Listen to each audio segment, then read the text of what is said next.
Hi, good evening and welcome back. Thanks for being here on this Tuesday, a day where we've seen some activity weather-wise. You may have seen showers and storms either on the radar, depending on where you were, or first person for Montgomery County for the most part. The line kind of fell apart just as it approached the county line. Johnson County did get on a few showers and thunderstorms, more so than we did.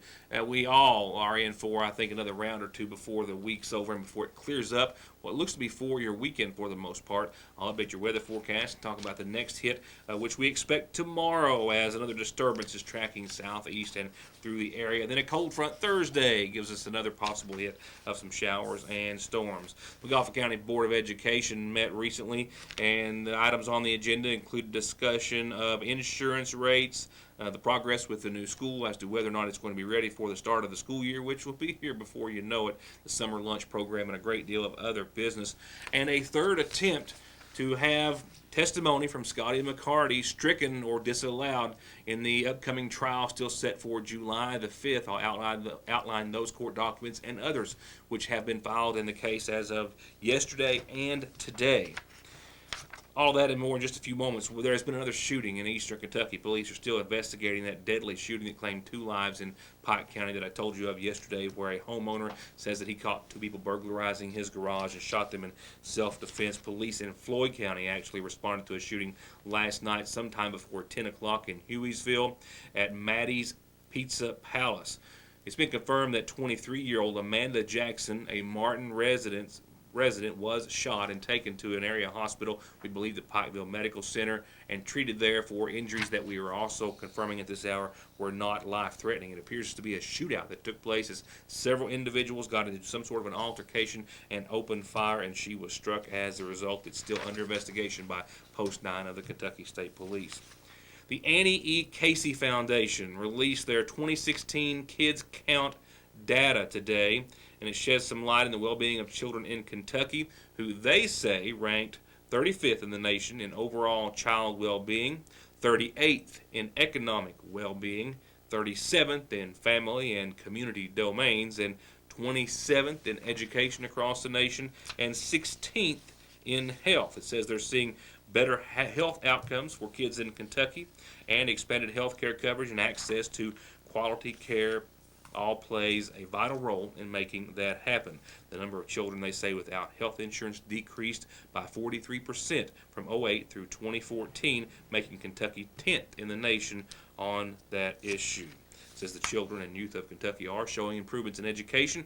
However, they are still behind the national education standards. It says that family and community situations for Kentucky children also seem to be improving. However, many are still left in situations wrought with uncertainty. According to the Kids Count report, 12% of kids in Kentucky live in families where the head of the household lacks a high school diploma, and 35% live in single-parent families. 16% of children are living in neighborhoods where more than 30% of the residents live in poverty, known as, of course, high poverty areas. Our headlines tonight, as you heard a few moments ago, include the latest court documents and happenings with the ongoing election case here in Montgomery County, the trial coming up in just days. I'll have those reports to follow. Right now, the Montgomery County Board of Education did meet in regular session this past Thursday. Several items on the agenda, as I said earlier, including health insurance and other items. We will begin, however, with a presentation from their finance director, as he was asked to outline the reimbursement from the New Market Tax Fund. That was a portion of the monies that went to pay for the new Montgomery County High School project. Early on in his first presentation to the school board, Director of Finance Kevin Owens outlined the reimbursements made back to the school from the New Market Tax Credit Fund, totaling to date $7,748,000, noting that they were in the process of being reimbursed for another $923,000, totaling more than $8.67 million. Saying that so far that covers all expenses that they have been out to date, with the fund designed to reimburse the school for funds that they were out in regards to construction of the new Montgomery County High School. He also outlined that they will need to draw on probably another $1.5 million to finish the gymnasium. Project Manager Bill Cobb was next, outlining progress with the new Montgomery County High School, saying that the pavement was done, the striping was to begin at the first of this week, and that everything is still on schedule to allow staff to start to move into the building this coming Monday. Your bleachers are installed on the playing floor. We're going to start the balcony bleachers Monday. Polished concrete is progressing, not progressing like we'd like it, but it's not going to hold up the end product. We expect to get our certificates at the end of the month. It'll be end of June, 1st of July, that time frame that will be legal. And you can move furniture now, or not furniture, but your stuff. We've got you scheduled for the 27th. That's when we'll have it cleaned up. Envision had to go back through C&D and do a bunch of, we cleaned the building last week and done an inspection, and we found a bunch of stuff when it got cleaned, that dirt was covered. They had to go redo, so they've redone it and dirtied the building. We've got to get it cleaned back out, and 27th you'll turn your teachers loose to do what they want to do. Whether I get the certificate on that day or not, the building inspector has already said you can move in with your stuff. Cobb also noted that he doesn't anticipate having to work in the gymnasium or elsewhere in the facility after the official start of school. Next, Terry Salyer made a presentation before the board in regards to the ongoing lighting project which has been proposed for the Career and Technical Center. A motion was made to rebid that project. Talks have been ongoing for about a year now on replacing the old lighting with new, low-cost, efficient LED lighting in the Career Technical Center. They have hopes of rebidding the project and having lights installed before the beginning of school. The board was asked to and did approve a quote submitted by Andrew Oliver, the food service director for the school system, for signage to be placed in the cafeteria and the foyer outside, a digital sign, web-based, that would connect to all school monitors as well. It would allow food service personnel to post menus and events, and it could also be used for school use as well, for schedules and in extreme situations such as lockdowns or things of that nature. He also outlined a summer feeding program, saying that right now they are feeding kids in the College Heights area, the Sayersville Medical Center, the Royalton United Baptist Church, the Old Sayer Elementary School, Allen Drive, and the trailer court on Route 7 in the Cheyenne area. And he also said that anyone who wished to participate to provide a location for meals to be served to kids throughout the summer can simply call the school system. Going back to the Director of Finance, Owens outlined a 3-year insurance comparison pertaining to general liability, property insurance, and workers' compensation rates with a surprising result. Some has went up and some has went down, but overall, excuse me, if you want to look at the little summary comparison, the 3-year comparison that our insurance agent provided for us, and with it, our general liability went down at 9.44%. Our property insurance went up basically 0.75%,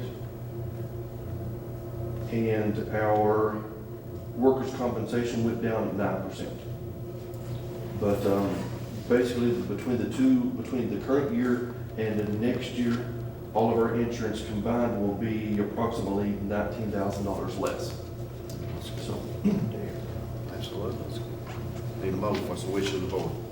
And of course, that was approved, following which they entered into closed session to discuss personnel, and they opened the meeting back up, saying that no action had been taken. Motions were made and approved to allow the Masonic Lodge to place a cornerstone monument at the new Magawa County High School and to revisit the square footage policy as it pertains to what is now the Harold Whitaker Middle School. The policy hadn't been updated since additions to that building, and that will allow for 4 janitorial positions at the facility. Before adjourning, they set their next meeting for June the 29th at 7 p.m., which will also be the last meeting for Superintendent Stanley Holbrook.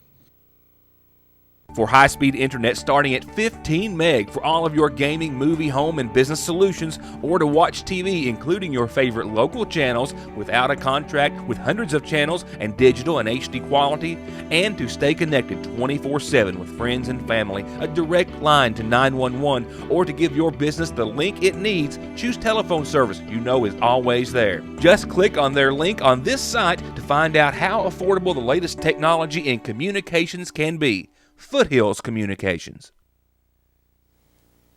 With the jury trial still set to begin 2 weeks from today in the federal courthouse in London, Kentucky, a third attempt, per the court documents we have for you right now, a third attempt has been made to disallow testimony of Scotty McCarty related to elections other than 2014 in Magawa County. It's also the second attempt to disallow such testimony by Magawa County Magistrate Gary Rooster Reisner.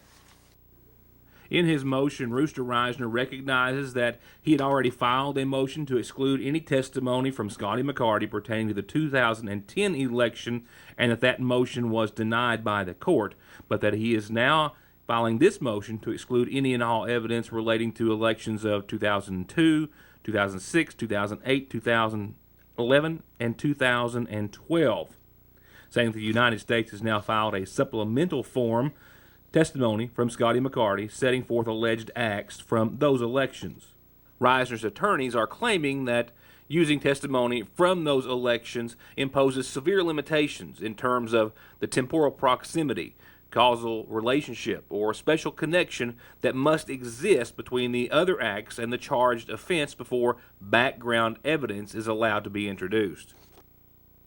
While we've had other court documents in the past several days that I have reported on indicating that the FBI has video evidence of Rooster Reisner buying a vote, his motion goes on to state that the current indictment alleges that Reisner bought votes and conspired to buy votes in the 2014 election. But if the government can prove beyond a reasonable doubt that Reisner did buy those votes of the individuals named in the indictment and conspired with others to do so, then the jury would return a guilty verdict, that the government didn't need to go any further in proving its case. Yet the United States wants to offer testimony that in 2002 Charles Hardin gave McCarty $1,000 to buy 3 absentee votes in an election in which Charles Hardin and Bill May were opponents. While it is true his motion says that the elections are not held every year, any temporal proximity is badly lacking, and additionally none of the current defendants were involved in that alleged incident. And to refer to a couple of the other examples listed in the motion, it says that the 2008 election involved allegations that McCarty voted 60 times on a machine for John Sizemore for state representative, while Reisner then forged 60 signatures on the election books to make all the numbers add up. It says that while this might be evidence of criminal misconduct, it does not add anything to whether the issue of or not Reisner bought votes in 2014 from individuals named in the indictment, and that there's no evidence that Reisner forged those signatures in 2014 or at any other time, and that Reisner is to be tried for vote buying in 2014. If the motion is denied, the United States will be introducing evidence, however, from the 2002, 06, 08, 10, 11, and 12 election cycles, and that would mean that there would be evidence of illegal acts for 8 elections, whereas Reisner is only on trial for 1. And the inevitable result would be that Reisner would be on trial for 8 elections instead of the one charged in the indictment, and each election will be a separate trial unto itself. And keep in mind, Larry Shepard still has a motion before the court to also exclude evidence from the 2010 as was presented through statements from Scotty McCarty. That has yet to be ruled on. We'll keep you up to date, and of course with 2 weeks pending, we expect all of these matters to be resolved rather quickly in regards to any pretrial motions, and of course we'll be covering the trial firsthand for you when it does begin. There was also some other court documents today that indicates an individual is to be transported to testify on behalf or for the government. I'll have that for you in just a few seconds, and possibly some other headlines we're closely watching. Right now, let's find out what's happening on tonight's McGoffin Farm Bureau Community Calendar. Beginning with a couple of birthday wishes. Happy birthday, Ty, it says, from Wendy and Aiden with a whole lot of love. Happy birthday. And we've got another big birthday tonight, a big first birthday, it says, to look at that, check that picture out, to Chloe Marie Watson from Mommy and Daddy and a whole lot of family, too. Happy first. A reminder, North McGoffin Elementary Site-Based Council meets in a special called session this Thursday, 8:30 in the school's conference room, and the public is invited and welcome to attend. And I talked to Fire Chief Paul Howard earlier today. They're gearing up and getting ready for the first annual horse show brought to you by the Sagersville Volunteer Fire Department. 37 classes, all sponsored by local residents and businesses and those from around the area as well. Promises to be a big KBIF-pointed show. They're also going to have concessions and a whole lot of things to do and see. Gates open at 2. Show starts at 4 this Saturday, and Mother Nature's cooperating, you'll be glad to know. No reasons not to check it out. And Howard also wanted me to say, be sure and bring a lawn chair with you if you can. There's seating, but it is limited, so if you want to be extra comfy, bring your chair with you. And if you want to bring your announcements to the program or to the forefront of the local viewing area, all you have to do is tell me. I'll tell everyone else. Mail, email, Facebook, phone, fax, drop them off here at the studio, and we'll tell everyone about your birthday, anniversary, or group or organizational announcement. And remember, Your News Today is always on the website at yournewstoday.com. Turning to funeral service announcements, we have a complete listing tonight in honor of 88-year-old Oma Shepherd Stone of Royalton Road, who passed away yesterday, survived by her husband Claude. She's also survived by sons Carl, Clark, Jeff, and Jesse Wireman, and daughters Inez Jenkins, Anita Bailey, Maxine Simpson, Marlene Howard, Nadine Fraley, and Josie Bailey. Visitation will be after 6 o'clock tomorrow, all day Thursday, and prior to services Friday morning. They're set to begin at 11. Burial will follow at the Shepherd Wireman Cemetery, once again in honor of 88-year-old Oma Shepherd Stone. And it is with the heaviest of hearts that we have to announce the passing of, to me, a dear friend, former high school classmate, and a young man known by most everyone here in the area. 45-year-old Harold Poe of Sagersville passed away yesterday, the son of Brenda Preston Poe and the late Harold Ray Poe. Besides his mom, he's survived by son Trenton Reed and daughters Brittany Maynard, Madison Reed, Cara Beth Poe, and Palin Poe.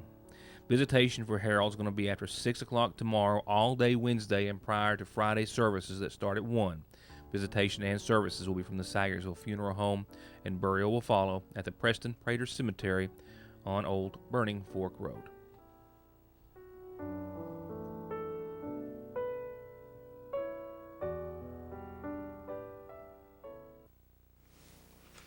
Among witnesses to be called by the government in their case against 4 defendants in McGoffin County for election fraud, one is said to be a detainee or inmate in the Big Sandy Jail.